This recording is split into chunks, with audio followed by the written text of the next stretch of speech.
Hello, everyone. Today we have a very distinguished guest, Professor Jack Richards. Jack, we all know your books and your immense contribution to ELT. But could you please briefly introduce yourself to our audience? Would you mind? Of course. Hello, everybody. Jack Richards here. I'm actually today in Sydney, Australia, and I've been to Turkey many times as well. And I'm looking forward to sharing some ideas with you and answering any questions you may have. So, thank you. You're welcome. Now we are recording our second episode of ELT Insights. Basically, I'm welcoming people from all around the world that I've seen as like a big major effect in ELT department. So if it's okay for you, we can continue our first question. Is it okay? Definitely. Sure. Yeah. Okay, so having analyzed many teaching methods throughout your career, what do you believe is the most essential core competence a teacher must have in today's post-method era?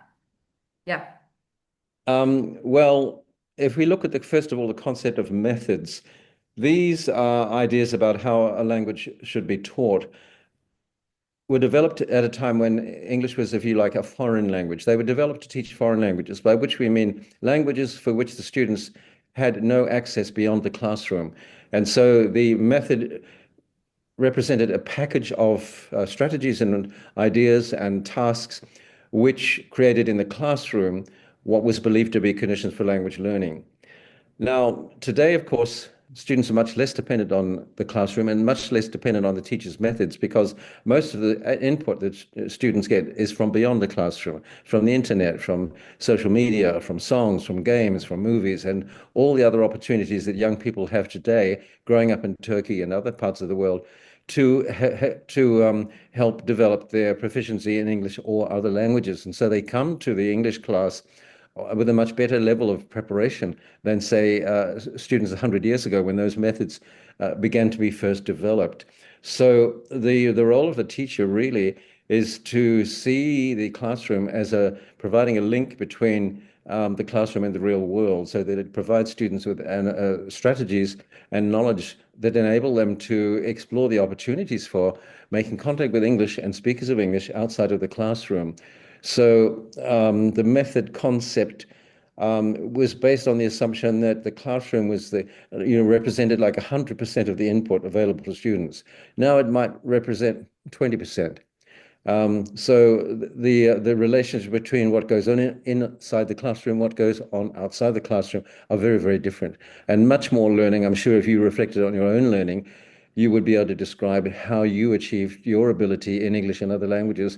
And a lot of it would not have had anything to do with the teacher's methods in the classroom. So the teachers hopefully when working with students in the classroom, have got strategies to make the most out of the very limited amount of time available. It might be 3 hours a week, 4 hours a week, which is far insufficient as a basis for learning a language. And so the classroom has to motivate students to make them aware of how language works and then introduce them to strategies and ideas about how they can notice how language is used out of the classroom and then access resources that they may have available, which might be social media, television, films, songs, games, all sorts of resources which young people today take for granted and which help them to learn English informally, as opposed to the kind of formal instruction that goes on inside the foreign language classroom. So the notion of a method is much less relevant today than it might have been when students didn't have any opportunities to learn English outside of the classroom. So to my mind, it's not so much importance that the teacher follow a particular method, but that the teacher works with the resources available to him, to her, and her, create their own method, if you like. That's what you talked about as being a post-method era in which teachers develop their own strategies for teaching and learning based on knowledge and skills they bring with them, but also developing ideas about language as they become more and more experienced teachers. Yes.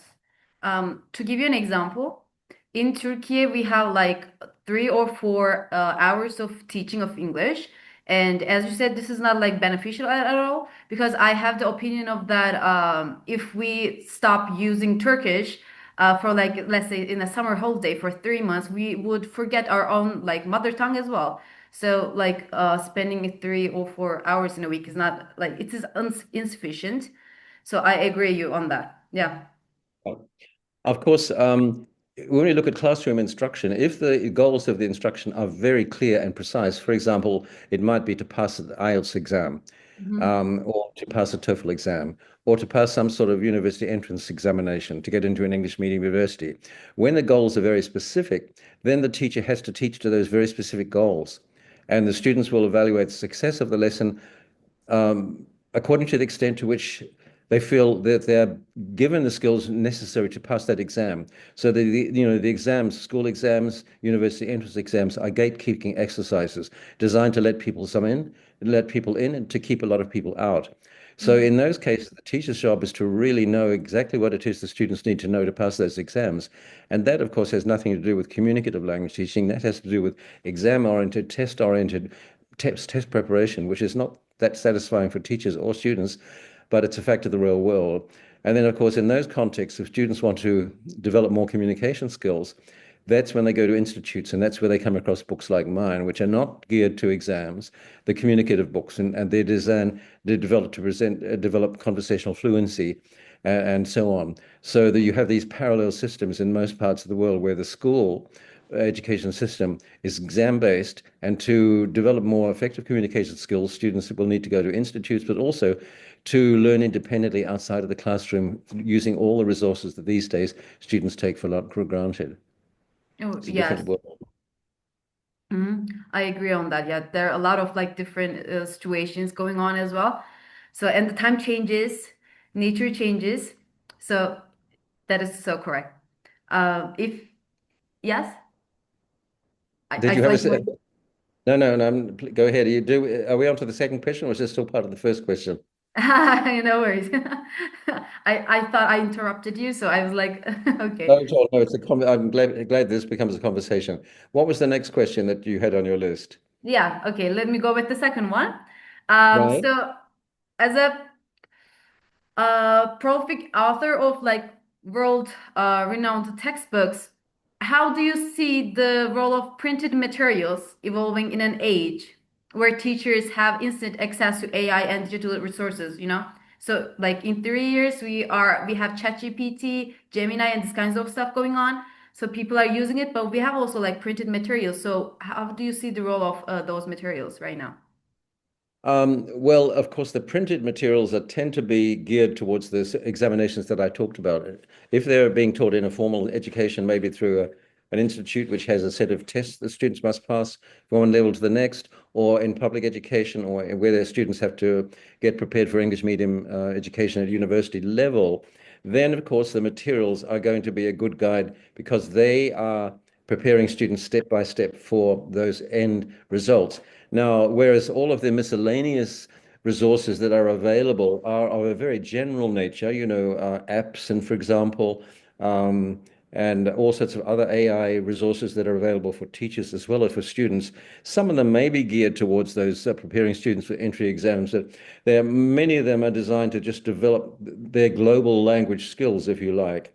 Um, However, the other point is that many of these digital resources are useful both in the classroom and outside of the classroom. So the students can use WhatsApp to communicate with people in other countries if they want to, but also to communicate with their teachers, to communicate with other students. So where in the school, in the classroom, teachers can use WhatsApp as well. If they have a lot of students, they can ask students to communicate with using WhatsApp in the classroom, so that they don't interrupt and disrupt all sorts of other students who are there.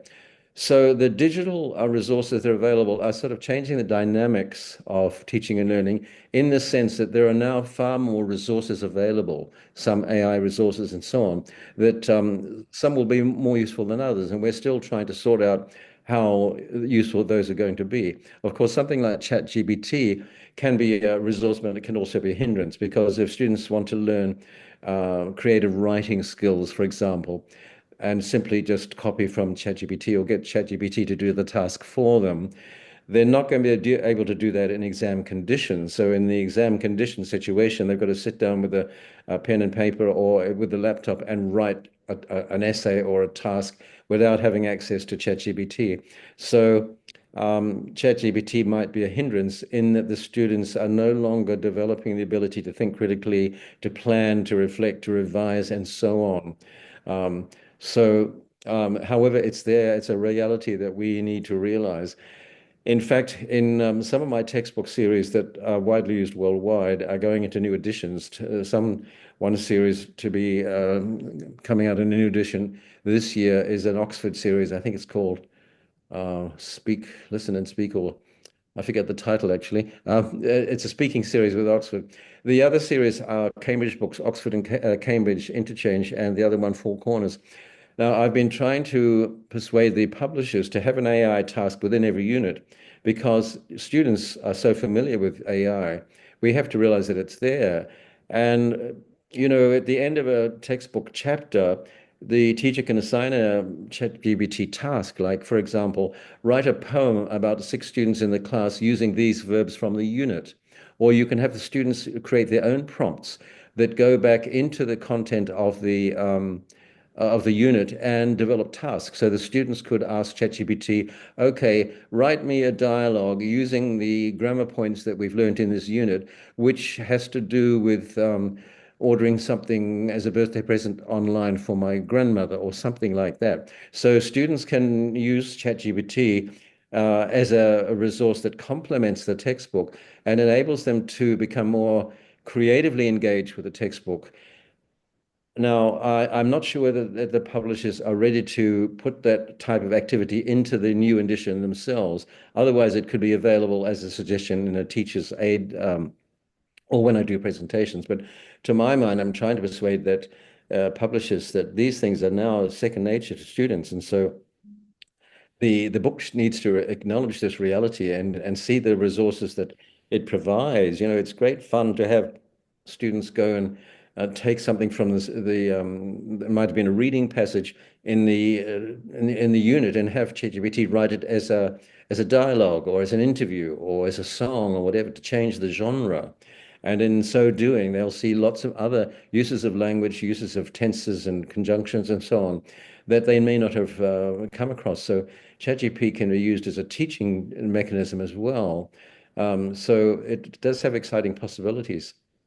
Yeah, that is correct. Yeah. For example, I've graduated last year. So there are a lot of students who has born into the reality of like AI. So I basically think that it surely saves time for students. They're not spending 4 to 5 hours or something, but I think it's just because of my opinion, I guess. But I think we need to get some interaction with the paper, the teachers, because like otherwise I don't think that the things are going to be a bit like systematic. And like there are some kind of differences why we're human and why they're like robots, AI, and this kind of stuff. So we'll see in the That's right. future. When it comes to like printed materials, they're trying to put some QR codes or something to make it like interactive with AI and this kinds of stuff. But I'm like curious about what the future is going to show us. So yeah.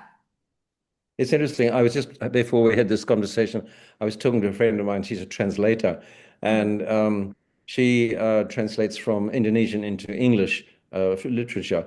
And I was talking about interesting activities in a classroom translation situation where you might ask ChatGPT or a similar AI resource to translate, for example, a Turkish poem into English. And then you might ask a different AI tool to translate the same poem, and then you might compare it with the translator's version of the translation of the same poem.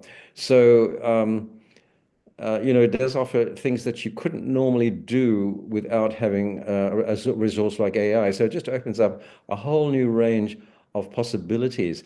Take the mobile phone. Sometimes you might tell students, put away your mobile phones. But on the other hand, if you say, get out your mobile phones, look at your partner's photo gallery and ask him or her, look at the last three photographs that he or she took. Where were they? What's the subject of those photographs? Why did you take them? What's happening in those photographs and so on? So there you immediately have an opportunity for interaction in the classroom based on real information coming out of the students' phones that you couldn't get in any other way. So that's a very example of a very simple technique that you couldn't do without a mobile phone, and yet which opens up a lot of opportunities for students to develop language which you couldn't use just from a textbook exercise. Yeah, that is so correct. I agree on that. Yeah, so but I'm interested to pick teachers' brains to find out what they do, and I'm going to a conference next month in Cambodia, and this is one of the topics that I'll be talking about with a colleague. So, you learn a lot listening to what teachers do because they find all sorts of interesting ways of doing things that we as textbook writers never thought of. So, the teachers are our brain food, if you like. Yeah, this one was a kind of a practice for before the like. So okay, if you're okay, then I'm gonna continue with my last question, then we can like Okay. okay then. What is your advice for young teachers in Turkey or like all around the world about like on how to build a sustainable and like passionate career in ELT despite the increasing technical demands of the classroom? I think through collaborating with other colleagues, through realizing that although teaching is largely a solitary activity, we lock ourselves away in our classroom, and then we don't want people coming in and observing what we're doing. But we have to realize that, in fact, in that same school in which we teach, there are 20 other people at all levels of experience and who've all gone through the same issues that we're confronting, and many of them may have solved some of the problems that we're dealing with in creative ways. So the idea of working in collaboration with other teachers through classroom observation, through shared lesson planning, through group discussions. I mean, teachers, of course, have very busy timetables, so it's very hard to get teachers to give up their private time if they have a heavy teaching load. But if that time is spent doing things that they find rewarding and help them move forward. They might get together and discuss what's the next step in our professional development? What do you see yourself doing in 5 years' time? Are you going to be a teacher trainer? Are you going to be an assessment specialist? Are you going to be teaching adults as opposed to children and so on? So, first of all, working out what some professional goals might be. It might be to write an article for a teacher's magazine or to do a presentation at a conference about using AI in the classroom and so on. So, to realize that there is satisfaction in learning collaboratively with other teachers, so you don't feel so isolated. This could be through a wiki, through a forum of some sort. It doesn't need to be face to face. But there's many, many of these available now online for teachers at different levels of experience, teachers' networks, and so on. So I think we need to move away from the idea of one teacher, one classroom, and realize that one teacher is part of a group of teachers that might be in that school or it might be in that town or nationally or internationally who are, who have shared concerns, shared goals, but also shared resources that should be common and made known to each other. So that's an important part of that brings about job satisfaction. If your job satisfaction depends simply on you and your class in and out the same year, in and out, and not much change happening, you may find that 10 years of teaching is 1 year of experience repeated 10 times, as opposed to as opposed to growth in how you teach and how you understand yourself as a teacher. Oh yeah, that's so nice. Thank you for your advices, Jack. Um, Pleasure. All the um, best. Thank you so much. So, hi everyone again. So we ended our ELT Insights episode 2 with Jack Richards. I'm so happy that I have him in this conversation with his like insightful thoughts. Um, Take care of yourself and watch me for like wait for the next episode. Thank you, Jack. Take care of Thank yourself. you, everybody. Thank you. All the best. Bye bye now. Bye Bye. bye.